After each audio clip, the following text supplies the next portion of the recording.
Good evening, everyone. Most of you know that if you find me on my porch shooting a video or going live, it's probably something that's really working my head. First of all, I want to thank Mayor uh, Lowe's of Phoenix City, Alabama. I want to thank Shannon Davis, the city clerk of Phoenix City, Alabama, the chief of police, Mr. George, and I don't want to butcher your name, I really don't. So, George, I thank you.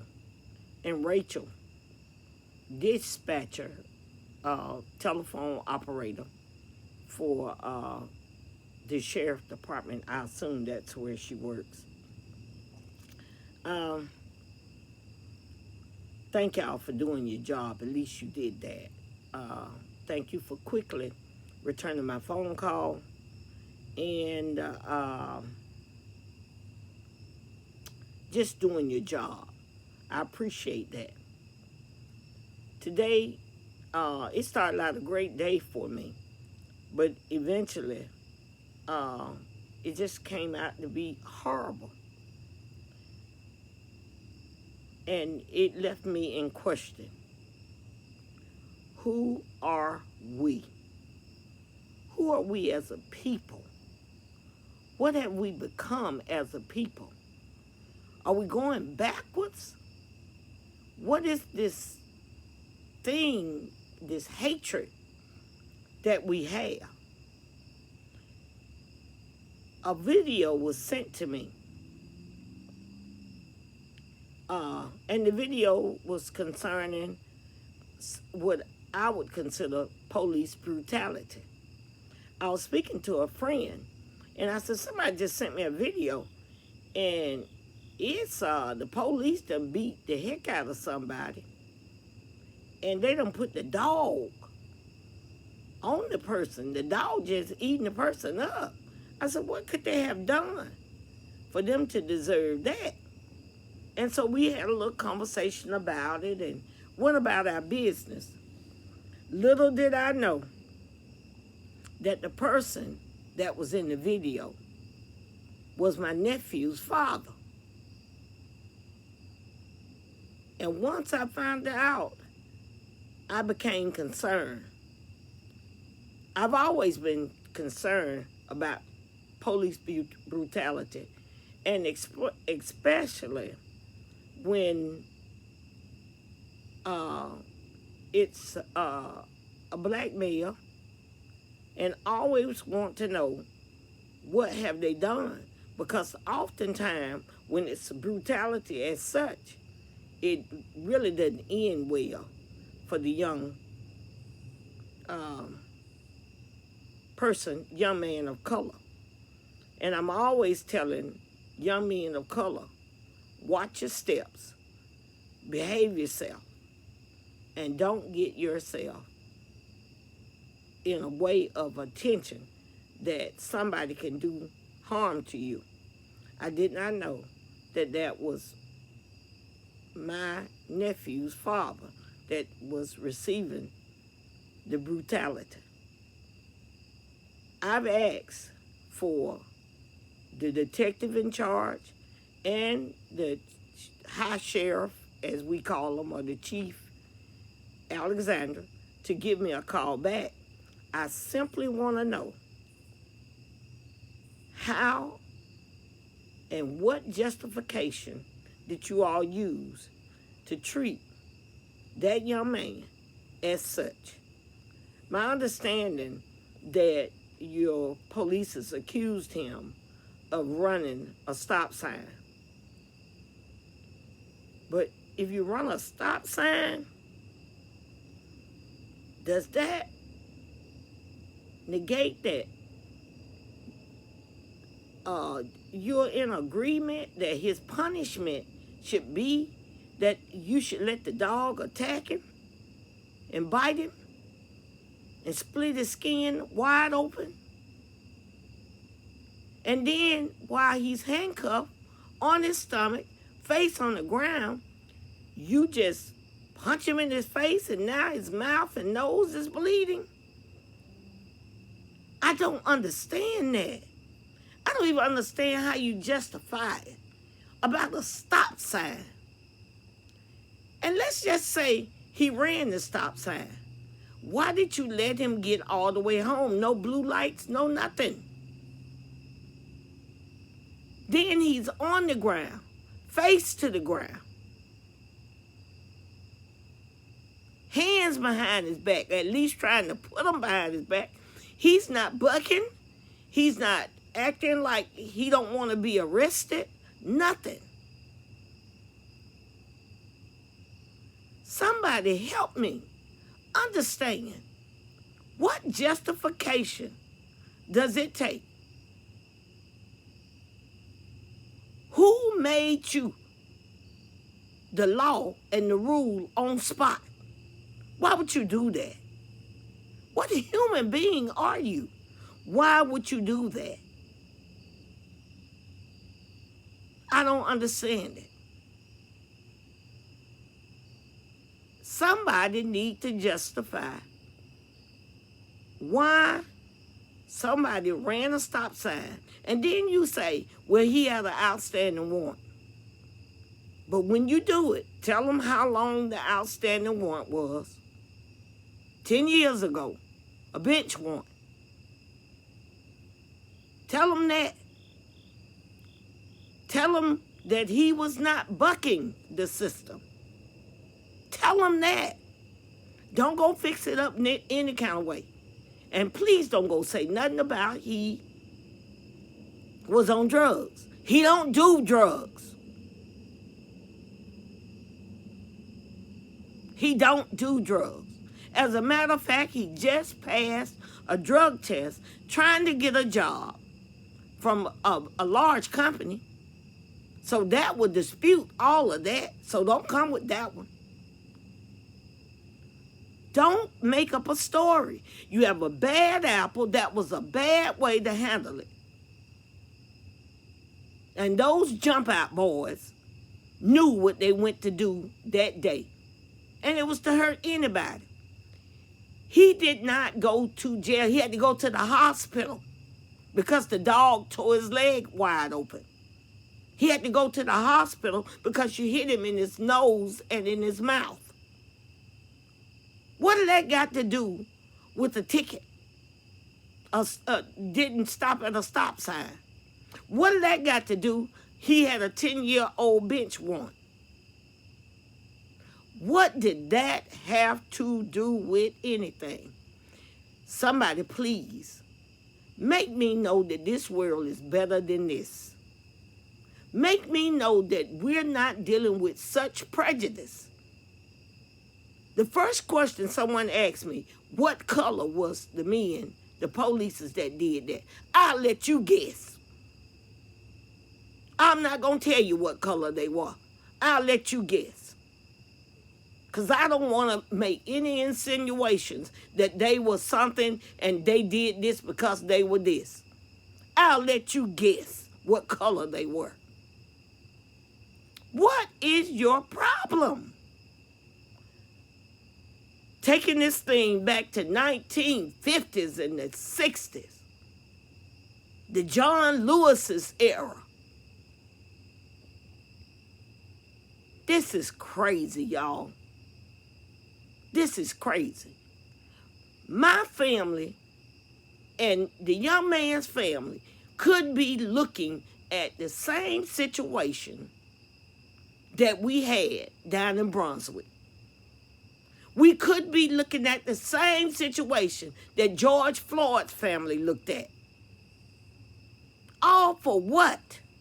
What kind of hatred must you have behind that badge to do that? He had no gun. He had nothing. He was simply going to the store to get something for his newborn. And this is what you do.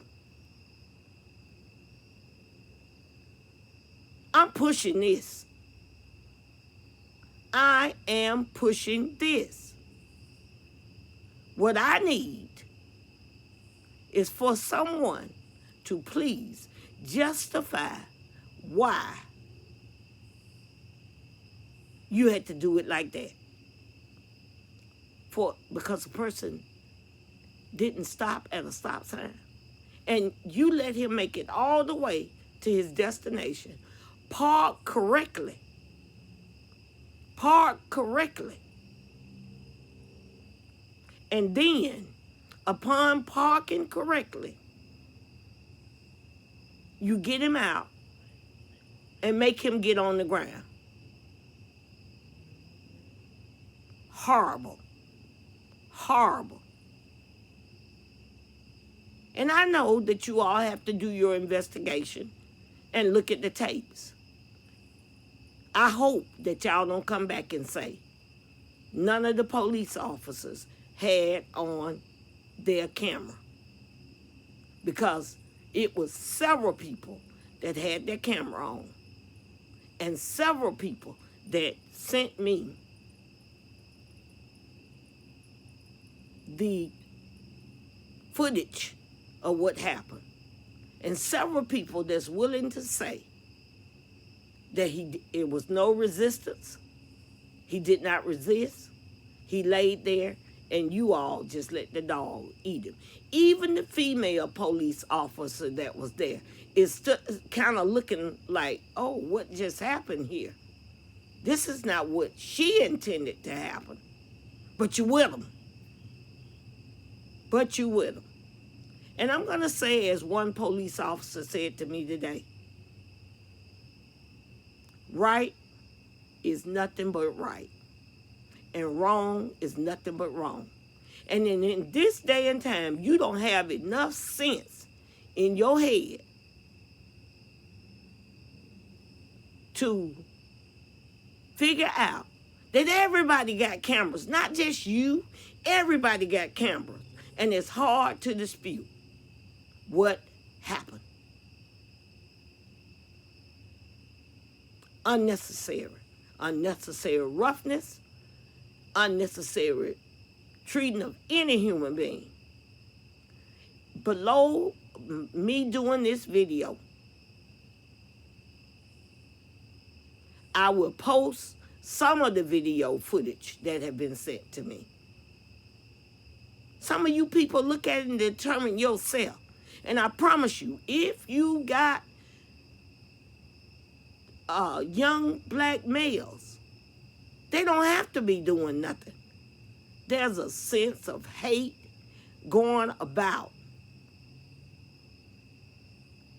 And a lot of it is stemming from folks with badges. And don't get me wrong, I rock with Blue Line. I love me some Blue Line folk.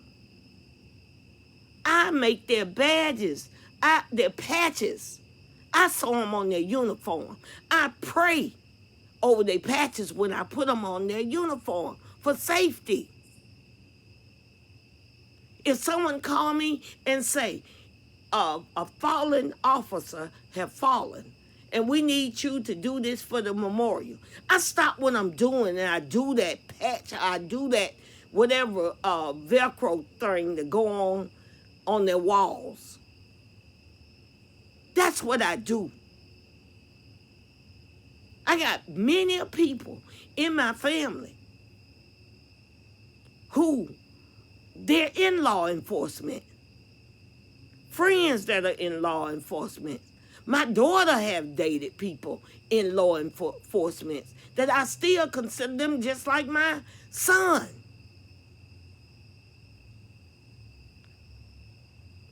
Not good.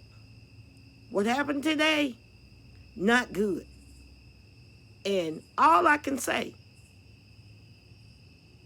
something need to be done. Some cleaning need to be done. Y'all don't have all the bad people out.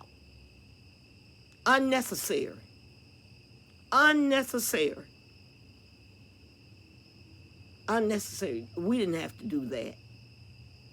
And with the children standing out, looking at it, watching it. Horrible. Horrible. I'm going to post the video. And all of you who have young teenage children, especially African American men and Hispanic men, I ask you, please support me. If you don't do them, but send a thumb up, a heart, or something. Support me. I'll keep you posted as to how they're moving, what they're saying, what's going on with the young man. This is outrageous. And we don't know until it happens to us.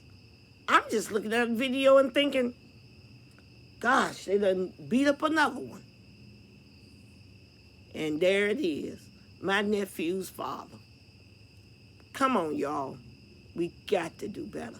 God is watching all of us. He's watching us all.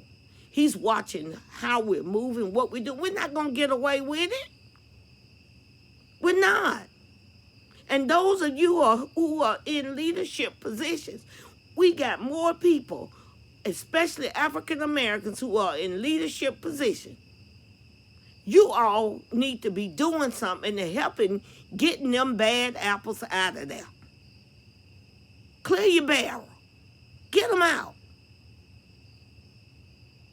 Again, right is right and wrong is wrong. I got a feeling y'all wrong on this one. I don't care what he's done. I've seen people who have murdered folks. I've seen people who done horrible things. Even when Puffy Condon went to jail. Y'all didn't throw nobody down the ground and do that like that with all them allegations. And this man, you say he didn't stop at a stop sign. What are we dealing with? And you got one candidate that wants to give the police officer immunity. Immunity from what? Abuse?